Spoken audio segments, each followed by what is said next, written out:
Hi, this is Fred Green of Golf Smarter with the 8th appearance that Tony Manzoni made on Golf Smarter number 456 that was recorded back in September of 2014. This is the first of 2 consecutive episodes from that month as we're getting close to the end of our annual series as we spring back into golf season with Tony Manzoni. Tony's book, The Lost Fundamental, One Simple Move, Better Golf Forever, is available on Amazon in paperback and on Kindle format. And the DVD that he created, which we converted to a private link online, is also available when you write to me. For the most comprehensive information ever collected on Tony, please go to golfsmarter.com/Tony. And Tony is all lowercase. If you'd like access to that video, please write to me directly, golfsmarterpodcast@gmail.com, or just click on the Hey Fred button when you visit golfsmarter.com.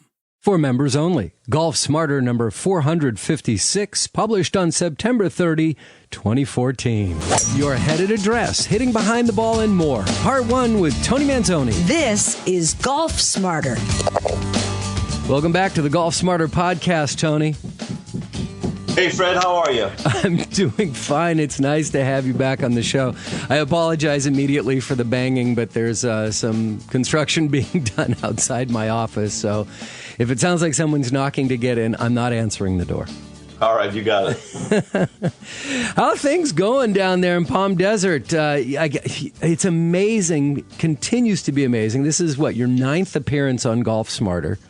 And every time you're on, there's this just a tremendous reaction to your work and purchases of your book and your video, The Lost Fundamental. It's fabulous. Well, that really pleases me to hear, obviously. And hopefully this 9th podcast will generate more interest. Yeah. Well, again, the book is called The Lost Fundamental. It's also the name of a DVD. And it's only available on Golf Smarter website because your site's not working properly. But maybe we'll get that fixed too. And we're still, to those of you who are not in the United States, we apologize, but we're still trying to figure out how to make both the book and the video available as a digital download. At this point, it's not, but as soon as it is, we'll let you know. So we're working on that. So how's the team doing down at College of the Desert? Well, this is a rebuilding period for us. Last year's team primarily broke off to other colleges and so forth. And that's always a problem with 2-year schools. You can't build a dynasty. But that being said, we did win our 28th conference championship in a row. Then you have built a dynasty. It is a little crazy. And I think that we've got a shot at 29. I brought in a bunch of boys that are freshmen, but they're good players. They just need guidance, like always, and that's my job. So, we have high hopes again, Fred. Yeah, awesome. How is it, Tony? Now, you're dealing with kids that are 18, 19 years old primarily, correct? That's correct. And how you're not close to that age. You're probably closer to their grandparents' age. How's your communication? Well, I'm trying to be nice about it. Well, age is a number to me. It always has been. Yeah, you're right. But I've been lucky enough to stay current with everything that I can. I try to stay current with music. It doesn't please me as much as Frank Sinatra, but I still stay current with it. And I try to keep myself at their level and try to understand what they're going through, what their peer pressure is and so forth. Because if I'm going to be an effective a teacher, and I am a teacher, I've got to understand where they're coming from. And then we kind of meet in the middle somewhere. In middle, so that would be the Beatles.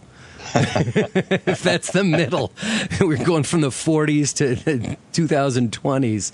Well, just the things that they do recreationally that I didn't do, and the things that they strive for that I didn't strive for. The PGA Tour, for instance, was a very, very small faction. I didn't have any dreams of being. I wanted to play competitive golf, but you couldn't become a zillionaire playing professional golf when I played. Now, I mean, first prize when I played, a lot of tournaments, $5,000 was first prize, and everything today is pretty close to $1 million or more. And there was no endorsement because golf really wasn't an important sport on television. It is now. I've been watching the Ryder Cup, and it's amazing. It's like the Super Bowl, really. Yeah, actually, the last episode that we did, Neil Sagebel, author of The Draw on the Dunes, he was talking about golf in 1969. The book is about the 1969 Ryder Cup and the concession. And he talks about the money to be earned even in the late 60s, how little it was and how difficult it was for American players to go and play in overseas because it just didn't pay. I mean, it cost you money to do it. Even if you won, you probably didn't make very much money because of the expenses. So no, the money is dramatically changed, and that's got to be thanks to television. Oh, people like Arnold Palmer kind of created the interest for television to want to put golf on TV. I mean, he was really kind of the driving force, as did in modern day Tiger Woods. But I can remember we hosted 2 PGA events at the club I was at, the Almaden Open, and we had everybody there. And I mean, I'm talking about Venturi, Tony Lima. I mean, the best names in golf. And first prize was $5,000. So things have changed dramatically, and what they make in residuals nowadays from sponsors and so forth, it's just staggering. If you can make it to the tour and last even a couple of years, you're a multimillionaire, and that's crazy. Right. Yeah, and the expenses went up too. Yeah, I'm fascinated about the team concept. When you're doing a college team like this, how similar is it to team competition like we're experiencing the Ryder Cup? Well, the chemistry and camaraderie is a big portion of playing golf team-wise. When we're out there playing, our egos get involved sometimes, and when we're having a bad day, we just let strokes get away from us. We just cavalier with that, and as I have to really, really impress my students, is that sometimes we're going to be forced to keep their score, and sometimes they could take an 80 and maybe keep it at 76 or 7, or they can let it go to 85. You just can't waste strokes. You have to always believe that your score is going to count. You can never say, well, somebody else will pick up the slack. Because when we play in community college golf, we play 6 players, and we keep 5 scores. So we can drop 1, but you never know who's going to get dropped when you're out there beating balls, and you can't assume that, God, I'm having a bad day, somebody else will pick up the slack for me, because lots of times you're incorrect. So the scoring is a conglomerate of all the scores? I mean, it is a team sport in that way? Yes. How's the scoring done? Well, it's the total of 5 scores. And that number, whatever that number may be, goes against the other teams. We're always trying to get, for 5 players, we're always trying to get somewhere near par, which is very difficult. Sure. Usually the number 1, 2, and 3 men will shoot near par or sometimes even under, but it's the 4, 5, and 6 players that make or break you. Because somebody could shoot 66 or 68, but if you have to keep an 80, that takes care of that 68. So we have to, as a coach, I know that when all the conference championships we won and all the state championships we won, our bottom 3 were the driving force, not the top 3.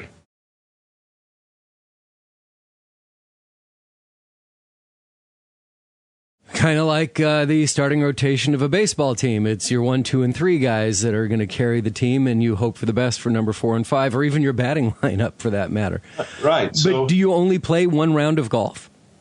Well, in some cases we play 2 rounds of golf. When we play conference championship or regionals, or state championship, you play 36 holes that day, and they're carrying their bags, and the weather gets pretty warm at that period of time. So, it's a physical challenge on top of a mental challenge, which golf is consistently. Right, right.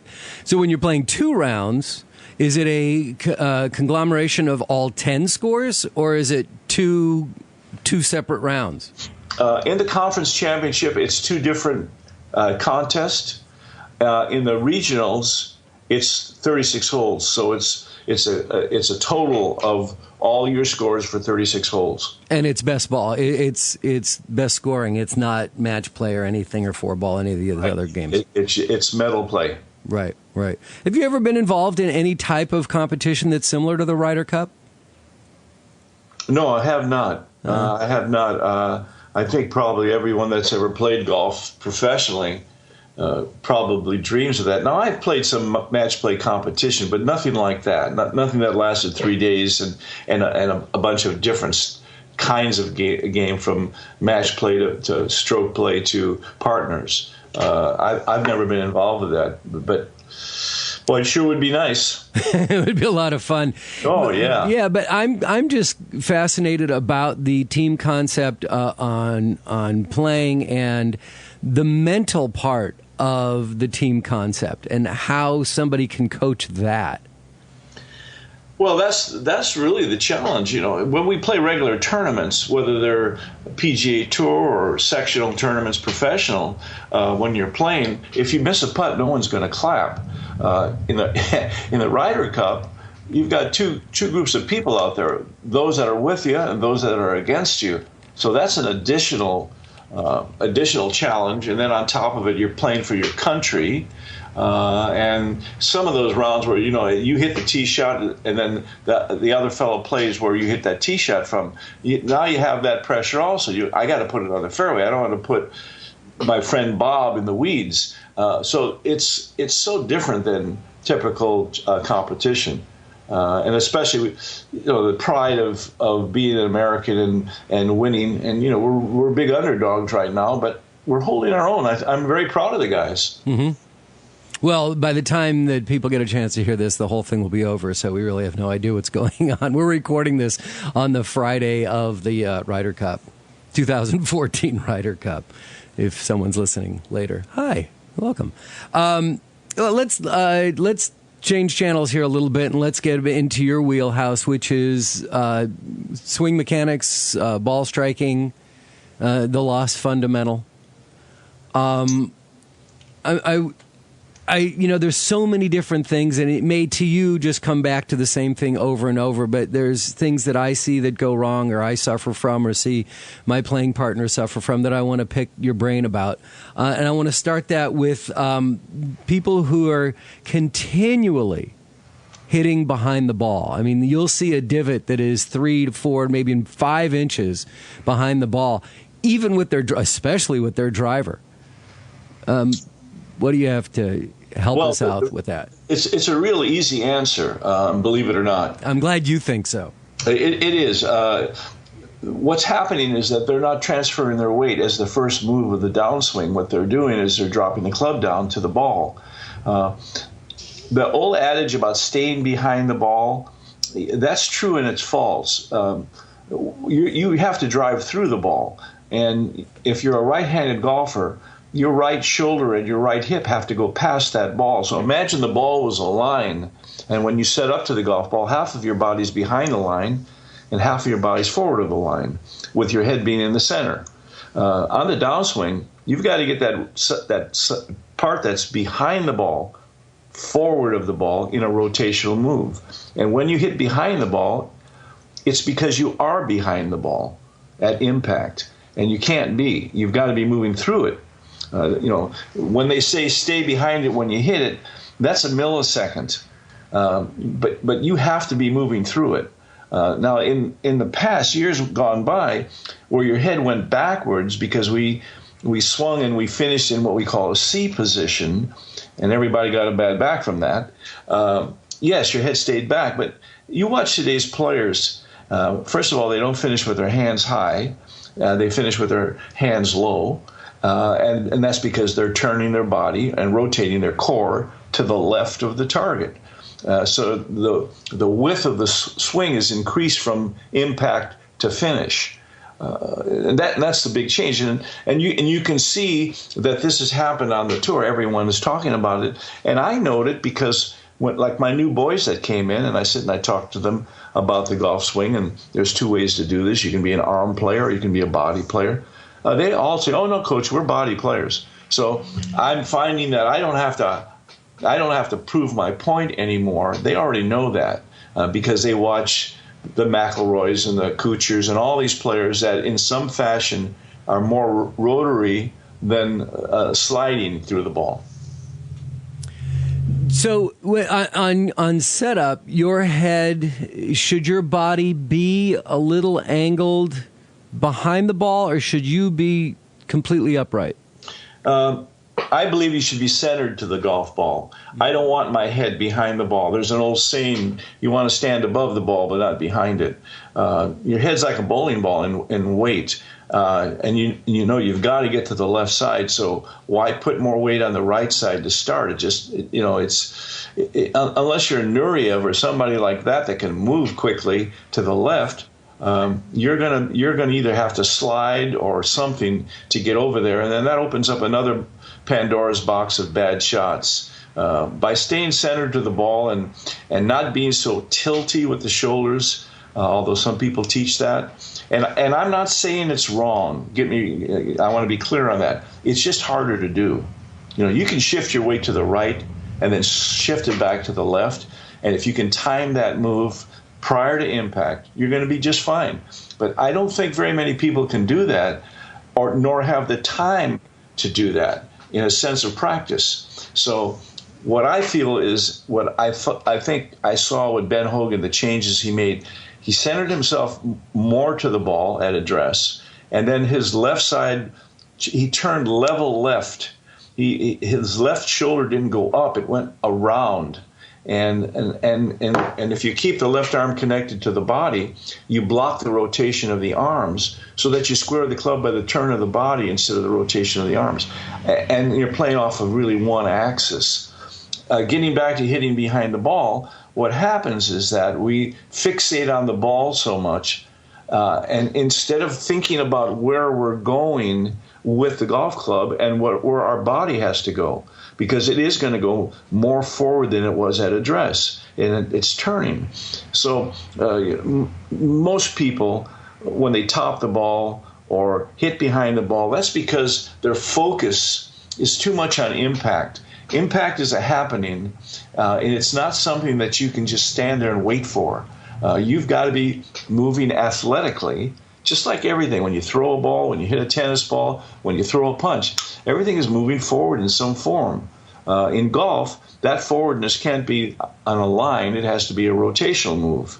So when I tell my people, you've got to get to the left side, and your weight should be at least at impact 80% on that left foot. The right foot should just be driving forward. But most people, when they hit behind the ball, it's just that they get anxious from the top, and they hit down on it too much, and they don't transfer their weight. That's it. And that's the same thing with thin shots. It's the same exact thing.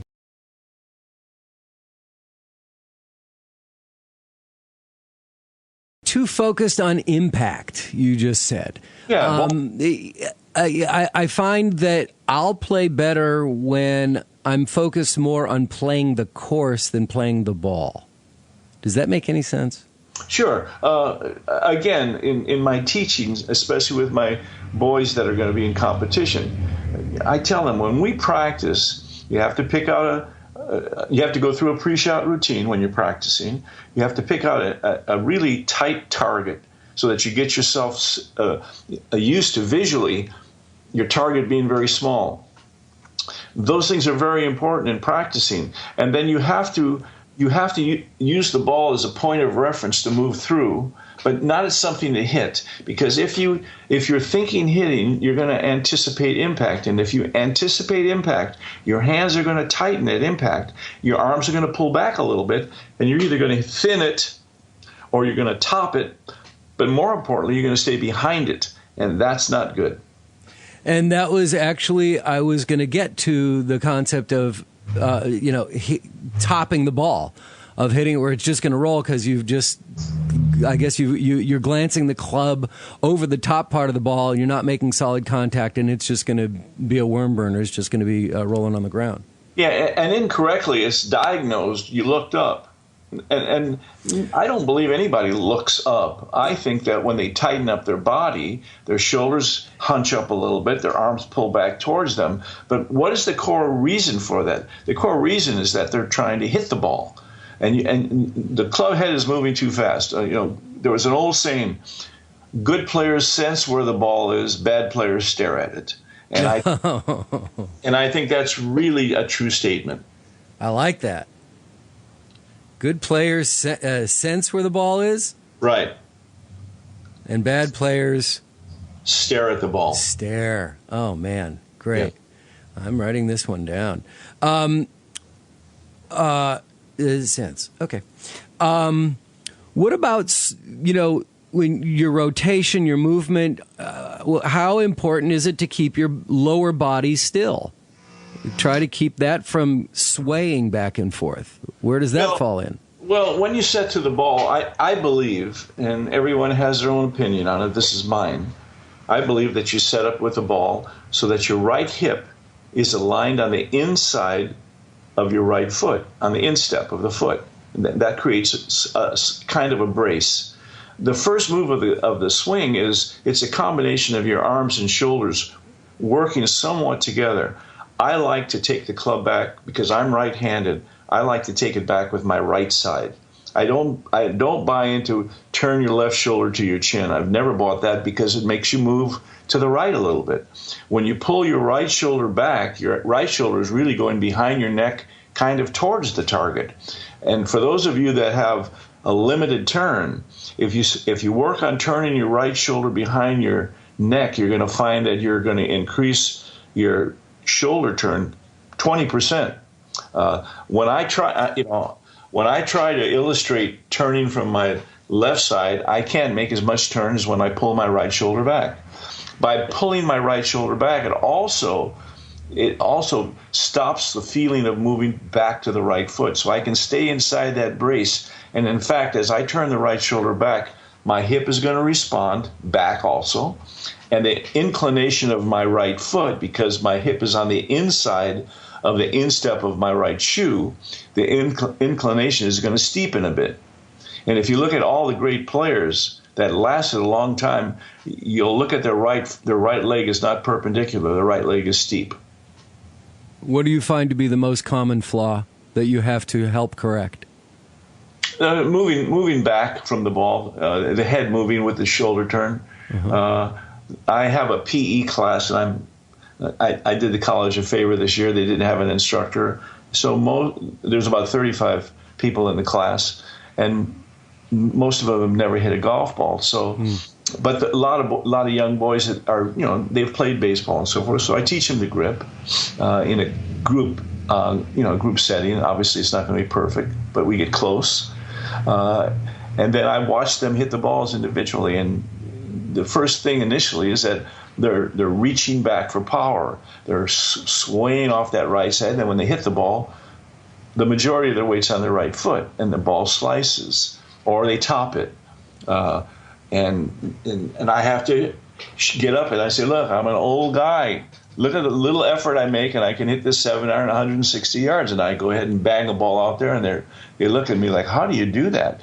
But once they understand that they have to be centered to the ball and then through the ball, then all of a sudden you watch these kids whack a ball out there. It's crazy how far they can hit it. So I know one thing. I've heard more and more touring pros saying, I want to take the timing out of my game, and I want to take the compensations out of my game. I want to be able to, even when my feet are in the fire, because I'm playing for something I dearly want, I want to still be able to play well. When you're timing the rotation of the golf club with your hands and forearms, that's a heck of a lot harder under pressure than rotating your body and keeping your arm connected to the body. Is it easy to do? No, it's hard because it goes against your natural instincts. But once you get it, I promise you that you'll not only hit the ball farther because you'll hit a square more often, but your shot dispersion is going to be much narrower. You're going to have a lot less side spin on the ball. So when you push it, you won't push it with a cut or pull it with a draw. And that's what happens to everybody. And the better you are as a player, the more you fight the draw or the hook. When you first start out, it's a slice for everybody for a while. But if you're focusing on playing the game under pressure, you need something to block that hook without making a block move, in a sense. So you need something that traps that club square. And this is the only way that I know how. And I know that there's a couple of players out on tour that maybe are reluctant to do this, but if they did it, they would hit some fairways every now and then. Come on, name names. No, I'm not going to name any name. They're not listening, I promise. Who would you think does that? Well, I think anybody that's an arm player. I think Phil, who is probably one of the most talented players that's ever played the game when it comes to all the kinds of shots he hits. But he's got a terrible record of driving the ball in play, and so does Tiger. I mean, and it blows my mind that Tiger doesn't, because the guy's a golfing genius also. He knows he doesn't need anybody to teach him to play golf. I think that's probably the biggest problem is he's ever had. I think Butch did him a favor by shortening his swing a little bit, but Tiger knows how to play. And when you get too conscious of how to do something, when you're purposely trying to do something, you get awkward. Everybody does. I think if Tiger would go woodshed, and I think he's kind of inclined, he's been saying things like, I may not hire somebody, I may go out there and figure it out myself. If he would do that like Hogan did and all the great players, where you own your own swing, because how the heck can an instructor feel what you're feeling? I mean, it's not possible. So you can lead them to some dynamic moves, or you can say, hey, you're swaying or you're doing this. But when you get to be Tiger Woods, come on, this guy's one of the greatest players of all time. But once you get doubt, you lose that mojo, you lose that feeling that you're going to win, and then you start questioning every move you make, and you've got somebody barking out instructions. That's a road to nowhere as far as I'm concerned.